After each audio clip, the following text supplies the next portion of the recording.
Hello everyone, it's Attacker72 here, and for today, in this video, I want to warn to all of my viewers who may enjoy this game, or for those that don't really want to see this negative side of me, I am mostly going to be negative about this for almost the entire runtime. Almost, and just mostly, really. Don't worry, there is some positives I want to say about this, but this is regarding about Multiversus. If you have seen my channel for a good while, you know that I have been basically playing this game ever since its relaunch for like the past six to 7 months ish or whatever. And there's been a lot I have to say about Multiversus from like time to time, from how it is really flawed and how I want to support it even after some time.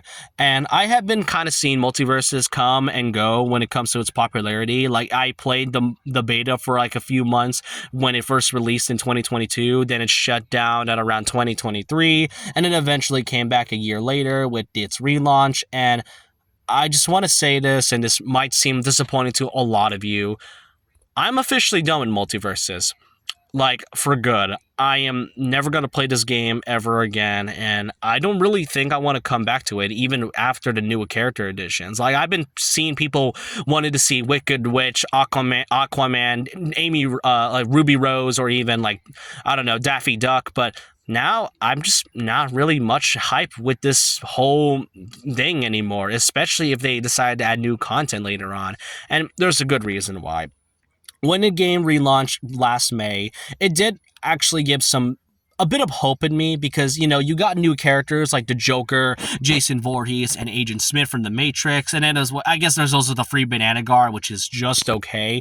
And then there was Season 2, which added Beetlejuice and Samurai Jack, and the thing when it came to Season 2 is that Season 1 was really rocky when it came to its launch. Like, it felt predatory with the monetization and the fact that some characters were locked behind things like battle passes, and then there was also the Rift event for Agent Smith, which was such a nightmare for me.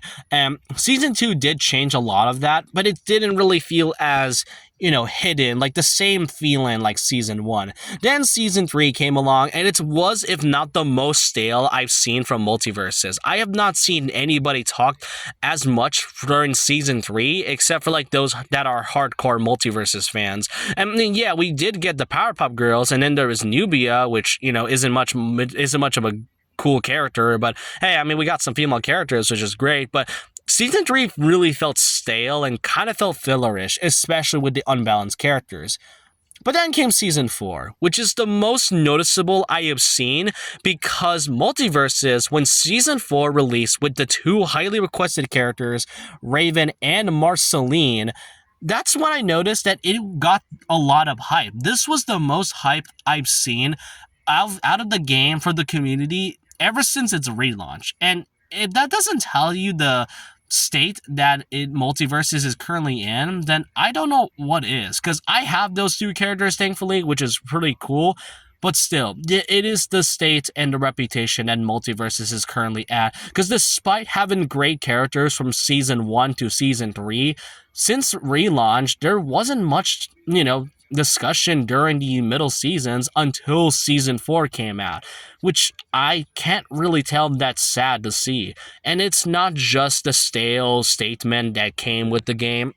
There's also the gameplay and the other miscellaneous things. The gameplay features the Fighter Road for Season 4, which I've already talked a bit about it, but just to put it simply, Fighter Road feels way more frustrating to unlock new characters, and for a good reason. Thankfully, I have all the fighters, which I won't really have to deal with unlocking it as of right now, but let's just say that you're a new player, right? Like, you're a new player and want to play, like, I don't know, Raven, because, I mean, if you're a fan of Teen Titans and may not care for Multiversus, then you might want to play this game and get the character, and want to go through the Fighter Road. The thing is, if you are a new fighter, or new player at all, then you aren't able to get the character because you have to go in like a weirdly specific order. Now, they didn't give us the ability to choose which characters you want to play as. Like, if you want to play as like unlock Bugs Bunny, then you can do that. But if you want to, unlock Jake the dog, then just choose Jake the dog and then unlock the other two characters.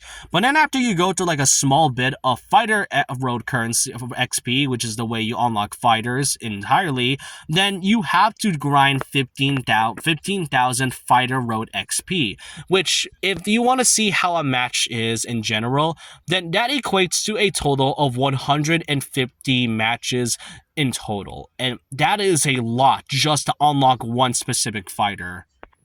Like, this may not be a problem to a lot of old players if they played the game almost daily and, non-stop, but that's kind of the thing, because it only took me 3 days to get Raven, which it took a lot of grinding if I'm gonna be honest.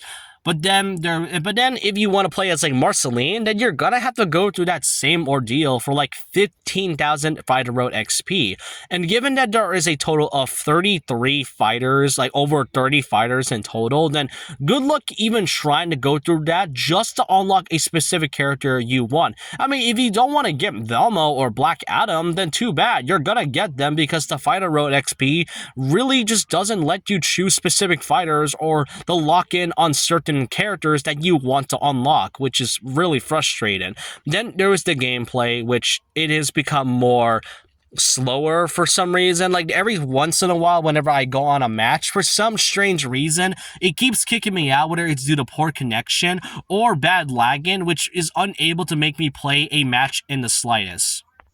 Like, I mean, unlocking fighters is bad enough as it was with the fighter currency, which was discontinued, but for some reason they are still giving out fighter currency, even though they discontinued that in this season. I have no idea why they aren't even giving that out to begin with, it's kind of confusing and a strange move to see from Warner Bros. And Player First Games. And that's kind of another thing I have to mention when it comes to things. The grinding is absolutely endless. Like, you cannot tell me how much grinding I had to do just to unlock these characters. I have mentioned this, that I've only played the beta for about a few months, but I didn't unlock every character, and I was only stuck with around 4 characters for the entirety since its relaunch, and it took me a total of 6 months just to unlock every single fighter, and basically had to go through a lot with Raven and Marceline. I had to buy Marceline though, like not with like actual money, but with the rest of my Gleamium, which, yes, Gleamium is basically the only way you can ever get fighters now. Like, fighter at road XP is one of them, but if you have like a ton of Gleamium, like over 1,000 at least, probably like 20,000, and you can unlock all these characters very easily. Or if you're a hardcore Multiversus player, then you can simply get it with character tickets, which I didn't spend because I'm not going to spend $100 just for character tickets, especially when that was a big problem when it relaunched. Like, some players weren't able to get any get their tickets in the slightest, which I have no idea why, especially since they had to pay $100 for it. Now back to gameplay, Season 4 did add a brand new addition, that being shields. Now at first, it definitely felt like a game changer. Shields now being added was a great thing, especially for a game that was Multiversus. It tries to be its own unique thing, but adding shields would definitely spice things up a little. However, the thing when it comes to shields is that, if I'm gonna be really honest with you, it really wasn't much of a game changer. Almost all the characters feel like you are already like spamming the same 2 moves every once in a while, and having shields isn't really gonna help it at all. I mean, the only thing that did change with that is difference from like other fighting games, and that is that shields has, a meter. Like, it has a meter instead of like Smash Brothers having your shield shrink the longer you hold the shield button. And this one, shields is a little bit stranger. Not just that, it is weirdly funky to control. Like, if you're playing on a keyboard, then good luck even trying to figure out how to use shields properly while fighting a match. And not just that, it's not really much to go over, especially when it took around 4 seasons just to add a major addition that probably should have been there from, like, I guess the beta, probably its relaunch, and that's kind of why I found shields to be a bit more of a problem rather than a big game changer. And as I mentioned before, the grinding has become more endless, and it's most noticeable with the battle passes. Now, this season did give us 2 battle passes, which would last around 10 weeks, which actually 10 weeks is not really the case anymore since because they extended the season for around 2 more weeks, now ending at around February. I'm not gonna lie, that's really not a good thing, because why exactly are you extended 2 more weeks just for this season to keep on going? And at first, I was interested for like 2 battle passes, but then there were some things that I have to talk about with the battle passes. Like, despite being like 2 battle passes, they mostly separate them and they kind of cost a bit more when it comes to Gleamium. Like, usually the Gleamium for one battle pass, which goes from rank 1 to 70, would be like 950. This one would be 800. And while you can get all your Gleamium back in the battle pass, what's really the point when the rewards don't feel as rewarding as it should be? Like, there are some cosmetics that are being reused in this battle pass, and I'm not kidding, that's actually a case when it came to the Raven battle pass specifically. Like, reusing cosmetics feels a bit of a lazy move, if I'm gonna be honest, and that's just something that I'm really not a fan of. Then there was also the addition of Arena, which, Arena isn't too bad, but the thing when it comes to Arena is that it also rewards prestige points, which now means that all of the items have now become more overpriced. Like, it's bad enough that characters are already overpriced when it comes to Fighter Road XP. Even before Fighter Road XP, getting 3,000 fighter currency just to get one new character was bad enough as it is, but now they basically, inflated the prices with prestige just because, Arena gives you prestige points, and I just really don't have the time for that, if I'm gonna be honest.